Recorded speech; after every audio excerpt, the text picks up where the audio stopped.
when I was still planning this visit, of course I had some ideas about El Salvador.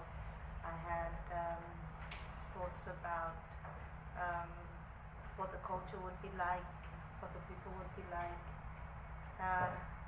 I did imagine what kind of archives I would see here, and I made this list.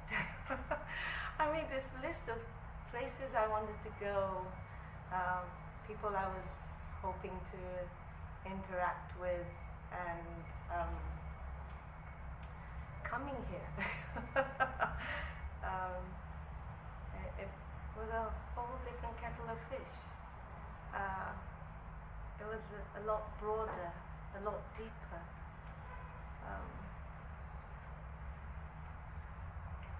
My thoughts about the archive in particular, in Bahia alone, I think was very limited. I was only exposed to what the internet has to offer, and that's not a lot. And coming here, not just public archives, I got into private archives. I got into archives that even the people that had them didn't know that was what they were holding on to. It became this whole world that came alive for me. You do know the archive is alive, and it just made so many connections that I wasn't anticipating. It wasn't just that it satisfied the expectations that I had. I thought, this naive way of thinking that it would underline the thoughts that I had. Instead, it clarified, expanded, and set me on a very confusing path, which is great. I think the first thing I should mention is that the Vila has a very interesting little library for its residents, which was right up my alley anyway. As to the concept of the Global South, this is a discussion that has been on for so long, and I mean, Vespisi Silva, she's gone now, but these were things that we were already engaging. The only thing was making the connection with this side of the Global South, which for me I hadn't done, and casting a cloth on similarities, disparities, the things that I thought should change was a really big learning curve for me. I think I strongly feel that the issue of language is something of a barrier.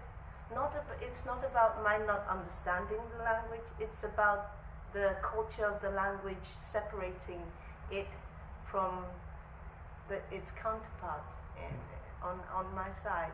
I thought there was a big lapse there that I think both sides need to fill up quickly. I was in the residency with 3 other artists that were from this side. So I was the only one that came from the other side of the Global South, and it was perfect because I seemed to be fed through that close interaction of 3 different perspectives, because the 3 artists are not from the same space, but they're all from this space, and there were so many things that we made consensuses about. There were things that, because of their own interests, opened my eyes to things that I wasn't looking into before concerning this area. And the discussion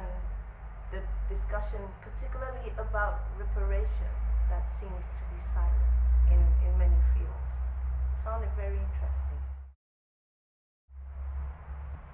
When we were starting this, I think we were specifically told that, you don't really have to have anything done.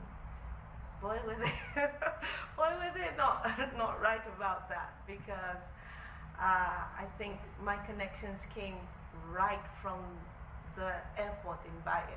I mean, I was saturated right from the beginning. I had a color.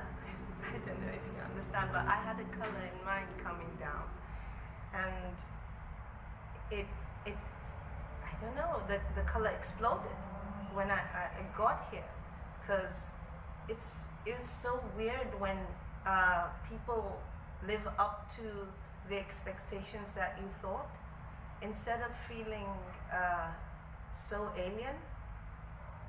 It was like I was engulfed. That's how it felt. The people, particularly, because I like to collaborate. It's just how my kind of practice works, and this transcendency of the language that happened with me.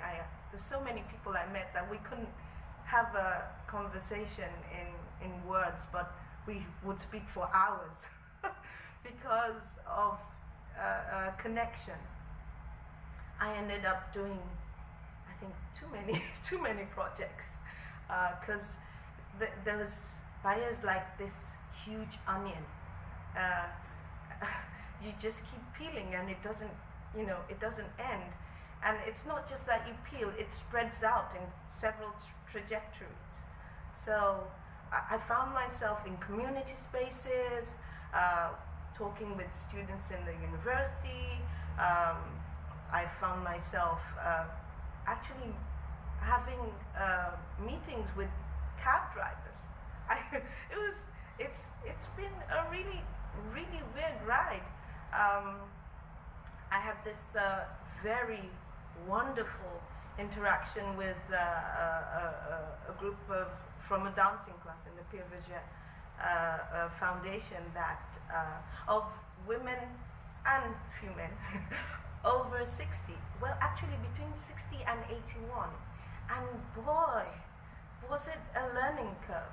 I thought they would be shy, but we had to halt the workshop. Even in the people that I was introduced to by the Vila, it was almost like 9 weeks was not enough. I had so many places to be, so many people to interact with, so many people to collaborate on things with, that I don't think this is the end of this. I came here searching, and through searching, I've done several performances, several talks, some workshops, and continuous digging, visiting quilombos, going to terreiros. I was so fortunate to have someone in-house that seemed to know exactly what I was about right off the bat. And my connections with Yoruba culture didn't just stay within, maybe inside the terreiros. It spread all over in the interactions across the city, and led to so many things. I met with other researchers that weren't from this residency, whom I've made great connections with, had mini debates. Oh, it's been quite a ride, really. And as to things that I found, I have more than, I don't know, I think I have too much to reflect on right now. There's so much that's happening too fast that I think it would be when I'm done with this that I will just begin with this.